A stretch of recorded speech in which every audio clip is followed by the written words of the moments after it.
Proceed. First of all, thank you, Mr. Morgan. You're doing a wonderful job. Now, I'd like to address you all. Don't look at me like that. It's all good. I never know what's coming, Ron. It's all good, Sit bro. here It's and all good.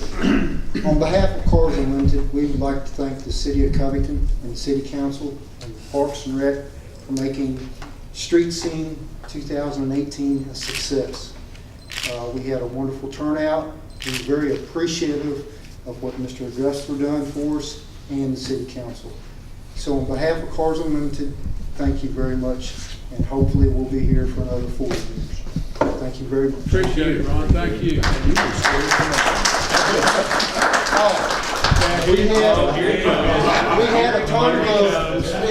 We had a total of a little over 260 cars. The fireworks after the concert was tremendous. Thanks again. And with all being said, again, thank you on behalf of Cars Unlimited. Thank y'all for all y'all doing. And we're done with fireworks for the year, aren't we? Yes. We're the fireworks having is one area I've ever seen. Ms. Hunter, was you? Is this the time when anyone can say anything? Yeah, you can. Depends on what you want to say. You get started and I'll stop you if it ain't wrong. This is my turn. Good evening, Council. My name is Clarence Hunter. I actually reside here in the city of Covington on 331 East Walnut Street, and I do have a few concerns that I would like to address to you all. There's an abandoned apartment building next door to my property, which has problems with cats. And I have contacted Animal Control, which about 3 months ago, but now they set some cages and he has some traps for it. It's about 8 to 12 cats, but now there's roaches just spreading everywhere. And I have my neighbors here also, they came to their house as well as mine and other properties there on Walnut Street. It's very costly. It's like $520 maybe to get an exterminator. And my opinion, I think that the property should be condemned because there is cracks all throughout the building. Public Works, I've contacted them regarding the grass.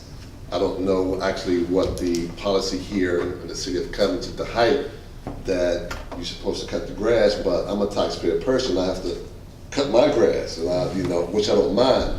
But I also been cutting part of that grass also. But I believe yesterday the City of Public Works actually came up and cut the front grass of that particular property department, but didn't cut the side or didn't cut the back. So, we have some issues here that I would like, your advice. What's the next step? Because I actually have a neighbor there that called the mortgage company, and pretty much there's nothing they could do. So I'm addressing it to you all, and we need you all's help. Because, like I said, we have roaches. I know at least 5 houses on that street. There's rats, mice that we have seen. And We've never had. Yeah, we've never had it. Is So that far, thing foreclosure? Is that the same house that the smokestack? 325. yes, Yeah, When I raised came off that smokestack, that smoke was blowing. yes, that's the problem. I believe that it went into foreclosure. It's supposed to be auctioned off August 21st. August the 21st. That deed belongs to, Alan Hicks. Alan Hicks, yeah.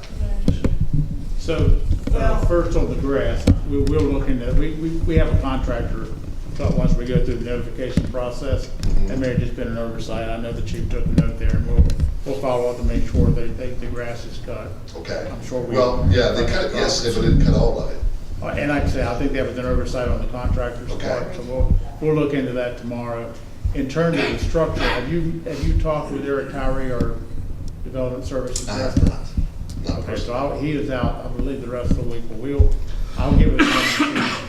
He probably has some record on the property. Okay. I'll see what's been done and then what our options are. So Okay. between him, Chief Morgan, and myself, we'll come out and look at the property and see what we can do. I really appreciate it. We need something done ASAP. Y'all will look at it Because the tomorrow? roaches are really spreading. Look, Chief and I may go out tomorrow. Eric, I know Eric is out for a couple days. I'll ride out there and look at it too.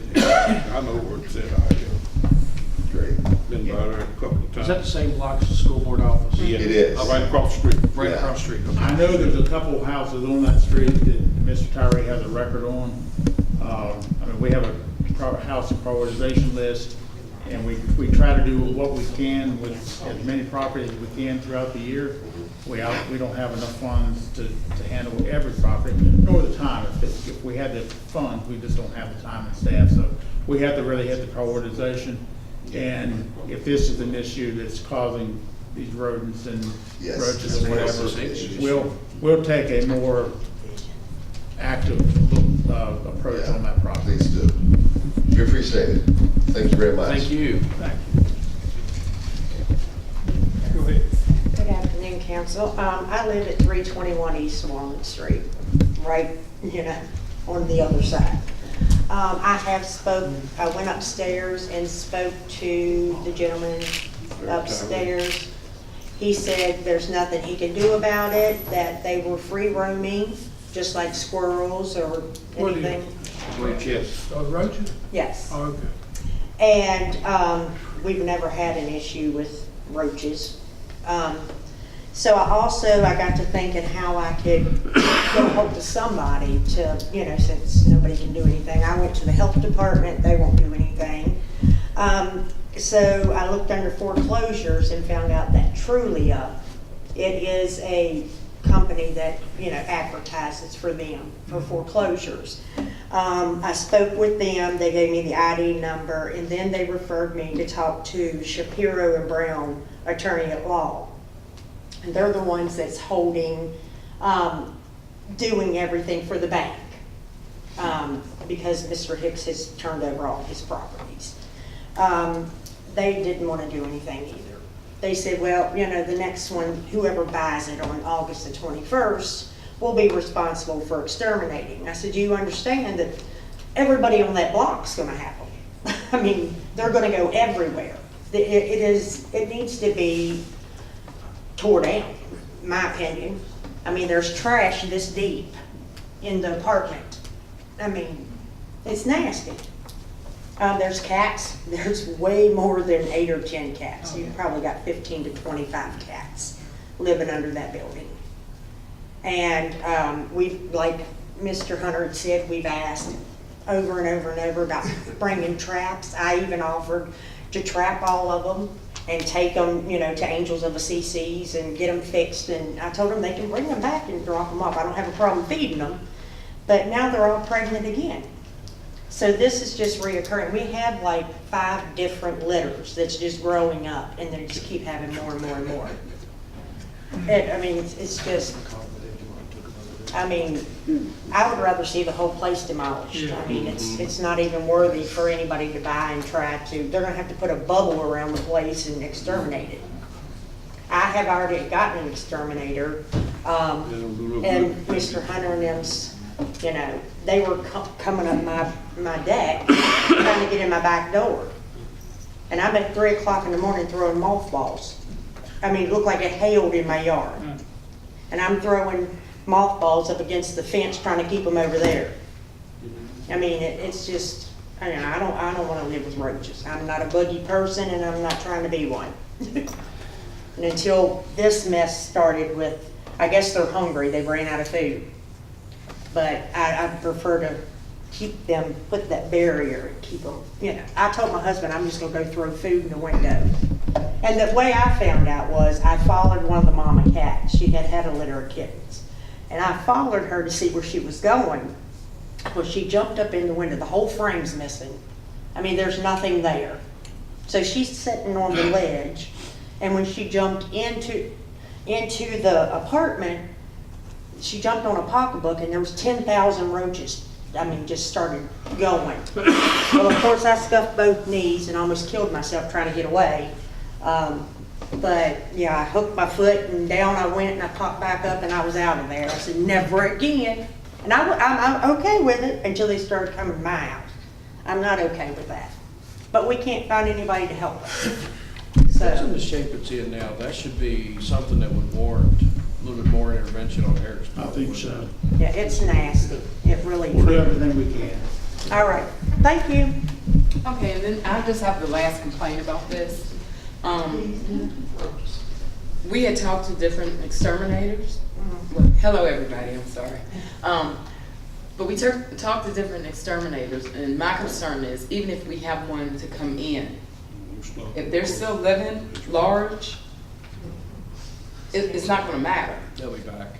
So, if you all can really help us with this problem, because I have grandbabies that crawl, and I don't want them touching any mouse or roach or, because it's bad. So, if y'all can give us any suggestions, we'd appreciate it. Could we build the city if we exterminate? Don't belong to the city. We don't know. Well, it don't belong to anybody. I know. So, if y'all come up with a plan, please let us know. All's in your court there, Mr. Douglas. That's when you pay $290,000 a year Devils for. will be held accountable, is that what you said? No. He gonna do what he can to help. Blame David for the catch. He worked those two. Yeah, I brought him from Edgemont. Oh, okay. Do you know what the address of the property is? I've got the location. 320 East Walnut. 325? East Walnut, yeah. All right. Any other cat issues? Go ahead.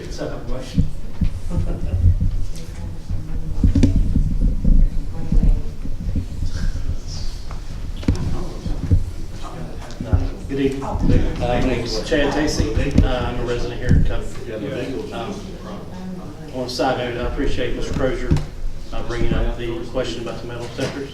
It is a question of mine, and I look forward to going to all meetings possible to stay on top of the security and safety of our children here. I have 2 children in the school system here in the city, and so I do appreciate the public question talking about that. I have a question that I brought up last night to the Covington School Board. I've just proposed it. They said it was not the proper place, that it is a question for the city. The question is that according to regarding the pavement projects, okay, the pavement projects on, I guess it would be Oak Street, between the old Covington Armory and Covington High School, joining Lexington to Craig. Okay. All the pavement looks fantastic. You know, I'm really impressed with the sidewalk and pavement work that's been going on in the city. We do appreciate the work that appropriating money and getting the monies for that. You know, I applaud the city for that.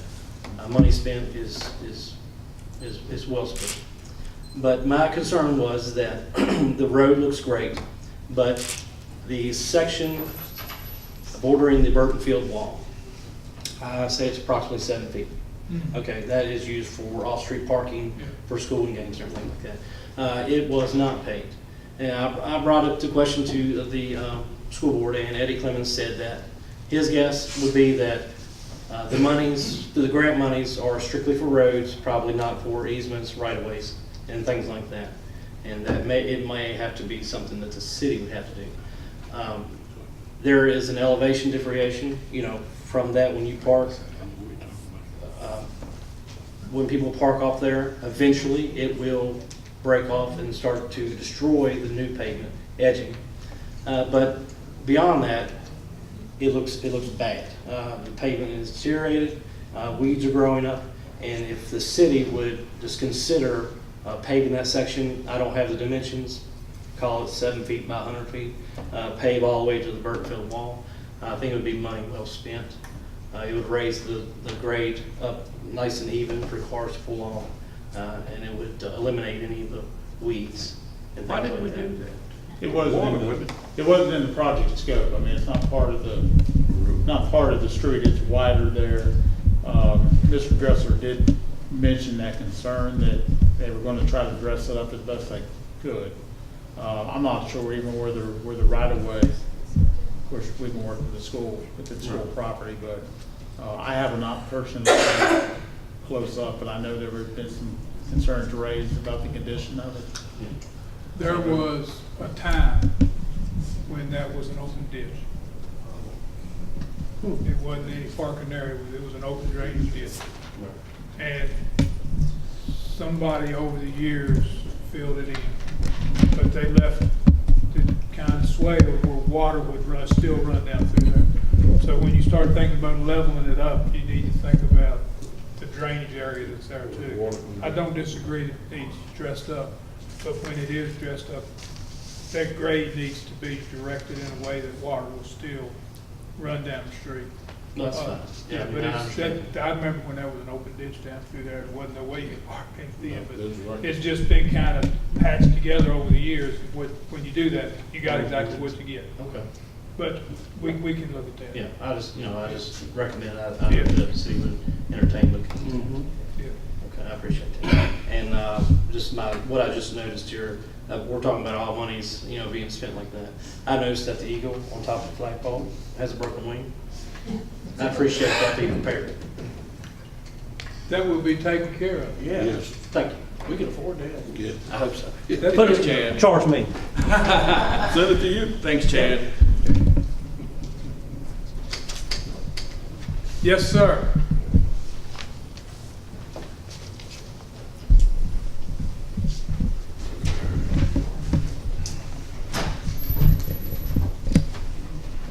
My name is Bert Seay, and I live on West Jackson Street. I read an article where it's in Saturday's paper where the Rayon Drive Bridge over the Jackson River, the deck was rated in bad shape, or rated 4. And then the structure under it was rated 6, that is not a whole lot of difference, in my opinion. And there's a lot of traffic, a lot of families go over that bridge, school buses run over that bridge. Are we planning on putting a weight limit on it? I see tractors and trailers coming out of the old,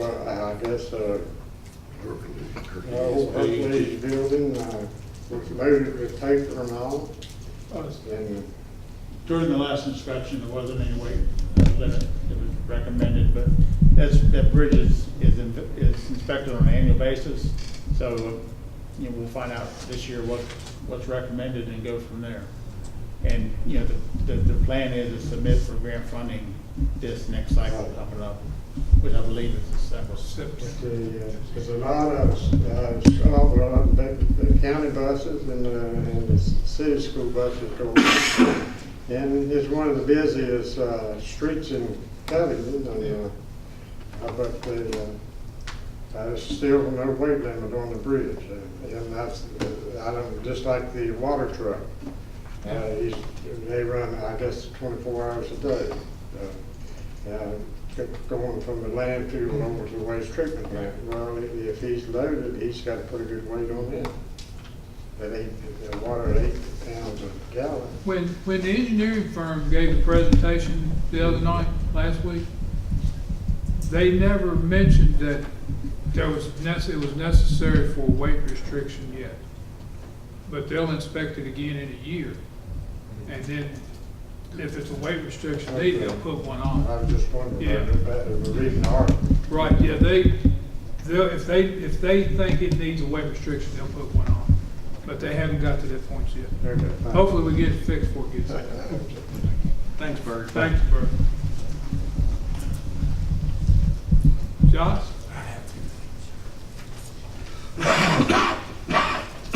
Good evening, council. I just have two things. First, I think this was brought up at a meeting a couple months ago, maybe David brought it up, the lot at the corner of Highland and Oak, with all that broke down cars and cars up on heaps of gravel and all these things. Yeah.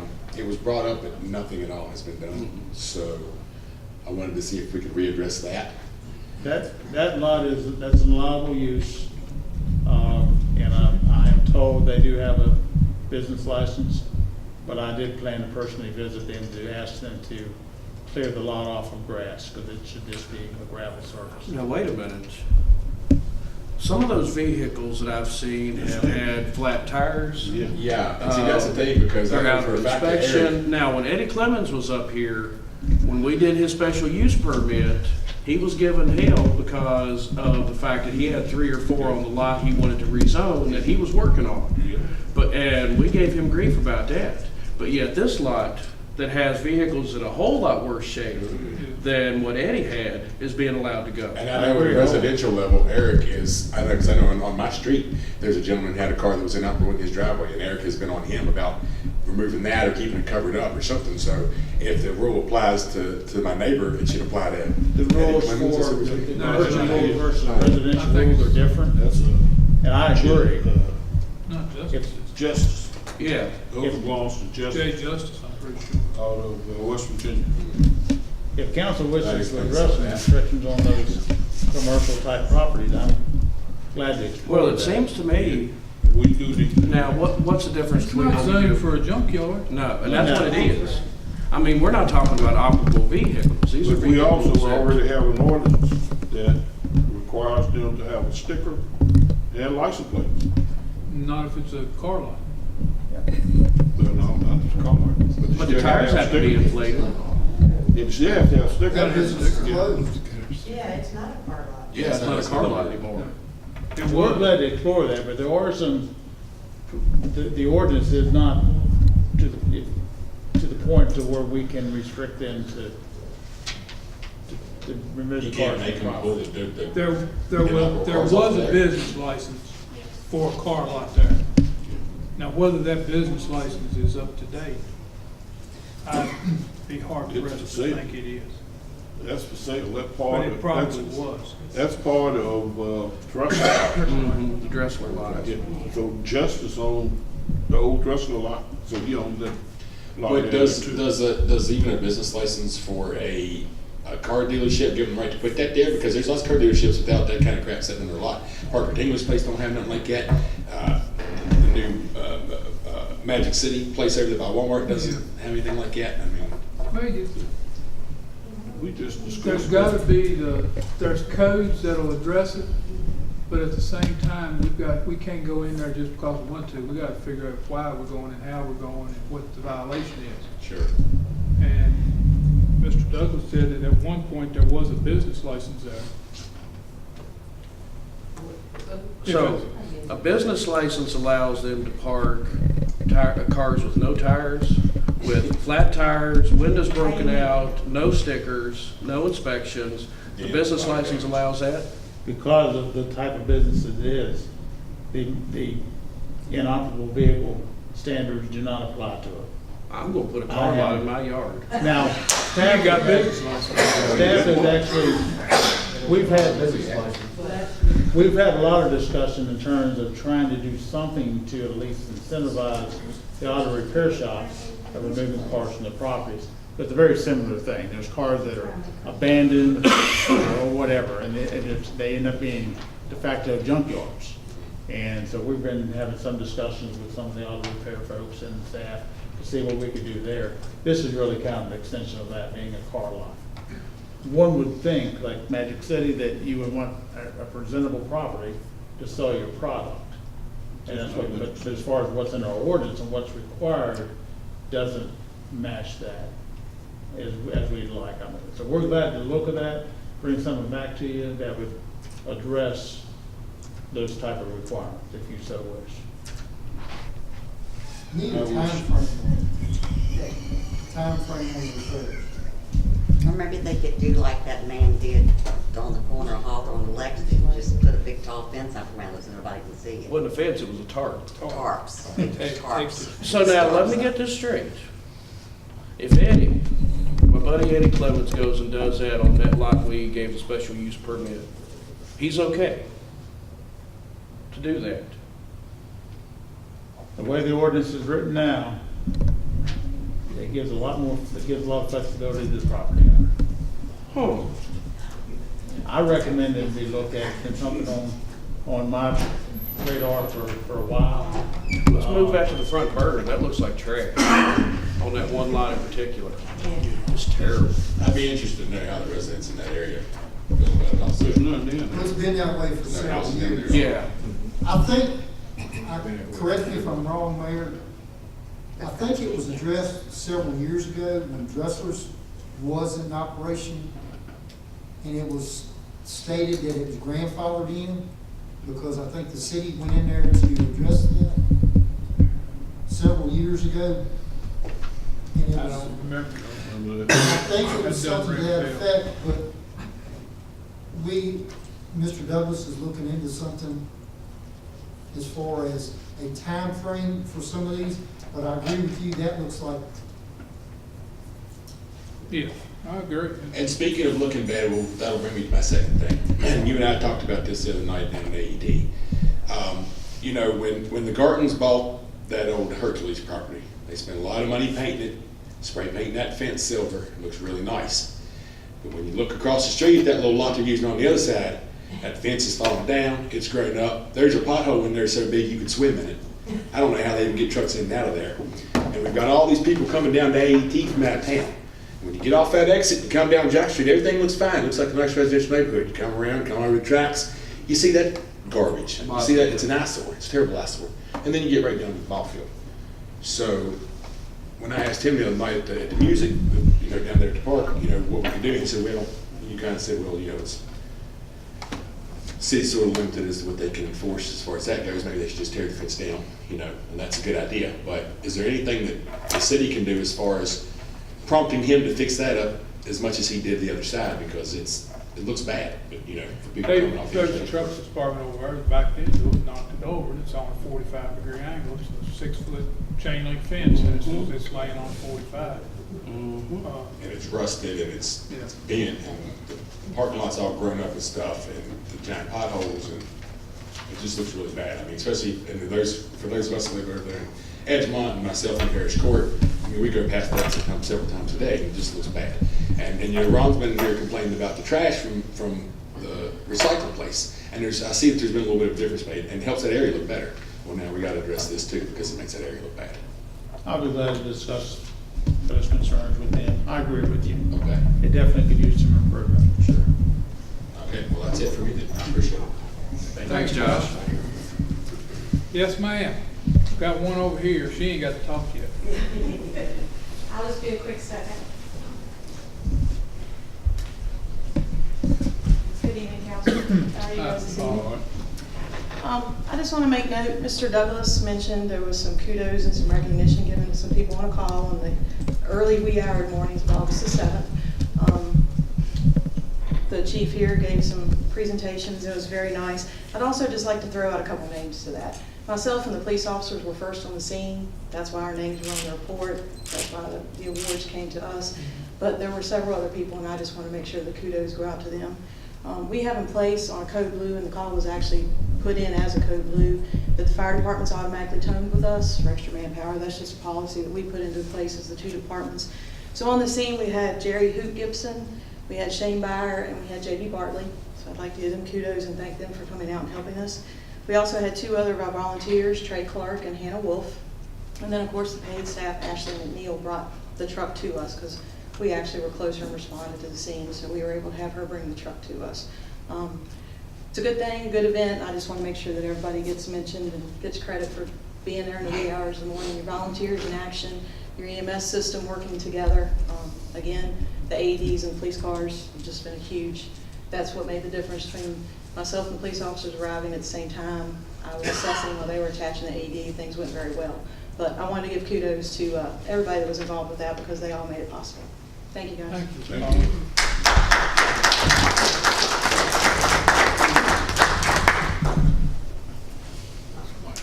One more time. One more time, it's not about roaches this time. It's about cats. No, no cats. Oh, okay. Mice. No mice. The cats take care of that. I just had a question. I noticed like way back when they were doing construction, you know, putting in new sidewalks and when they got to Walnut Street, they all disappeared. And we were like, where's our new sidewalk? Because we still have, well, on the school board side, it's nice, it's a nice sidewalk, but on our side, it's still the brick with the grass growing between, you know, up between it, and we just wanted to know if we was ever gonna get a sidewalk. Gotta take care of the cats first. I'm trying, give me some traps. Times is tough, we gotta work as we can, you know? Oh, well, okay, we're okay with no sidewalk if you can take care of the roaches. And we will sacrifice the sidewalk, we'll just keep it. But just want to know if we're gonna get a sidewalk. Thank you. Thank you. All right, All right, that was it. I make a motion, we go into closed session.